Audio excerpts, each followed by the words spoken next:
I'd like to give each of you a couple of minutes to just speak to the country and say why you should be the next president of the United States. Senator Kennedy? I've had as I mentioned, the experience in the executive branch of the government, the National Security Council, as Attorney General of the United States.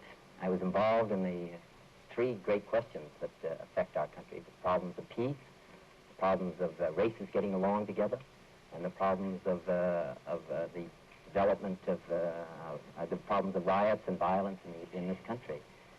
I think that based on that experience and the work that I've done in the Senate of the United States, as well as in the executive branch of the government, that experience I've had, the test ban treaty, the Cuban Missile Crisis, that perhaps there is something that I can contribute in the cause of peace, of trying to end the conflict that now exists in Vietnam. And as Thomas Jefferson said, standing for the last best hope of mankind, which we are in this country. We've dealt with the problems of riots while I was Attorney General of the United States, and we also dealt with the problems of equal justice. I think it's very easy to talk in generality, but I've sponsored specific pieces of legislation. In the last analysis, however, it's up to the people of California and it's up to the people of the United States to make their judgment and determination about any of us. I'm going to dedicate myself, no matter what happens, to the betterment and improvement of this country and the people, and the choice really is up to you, and I'm glad that it's that way. Senator McCarthy? I've served in the Congress for 20 years, 10 years in the House and 10 years in the Senate, and in that time I think I've served on nearly every one of the critical committees. I've served on agriculture. I think I know something of the problems of rural America. I've served on the Committee on Interior, and I think therefore I know something about the problems of the resources of this country.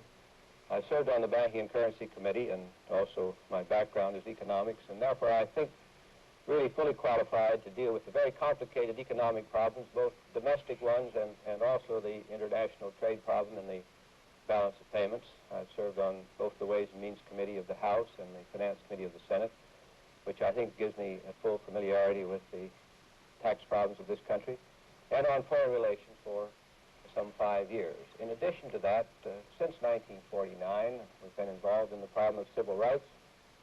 Not only that, but the problem of the migratory workers. I was the first, back in '52, to begin to raise the question about them. And whereas I may not get the same kind of immediate response from them, I think that when they begin to look at my record, they will say, here is someone who's been concerned about us for a long, long time. He may not have received any publicity, but he saw what our needs were, and he began to anticipate that something had to be done about those needs. And I believe that on that basis, the problem of reconciliation with the races will be no particular problem. Secondly, I think that in this year, I sensed what this country needed. Namely, that it needed and wanted a challenge to the President of the United States on the policies of Vietnam and priorities for America. And I think there's something to be said for a president or a presidential candidate who can somehow anticipate what the country wants, especially when what they want is on the side of good and justice, and to provide not real leadership in the sense of saying you've got to follow me, but at least to be prepared to move out ahead somewhat so that the people of the country can follow. And thirdly, I think that I sensed what the young people of this country needed, and whereas young students were dropping out and were saying the establishment is no good, we've had a genuine reconciliation of old and young in this country. And the significance of that is, I think, that through the whole country now, there's a new confidence in the future of America.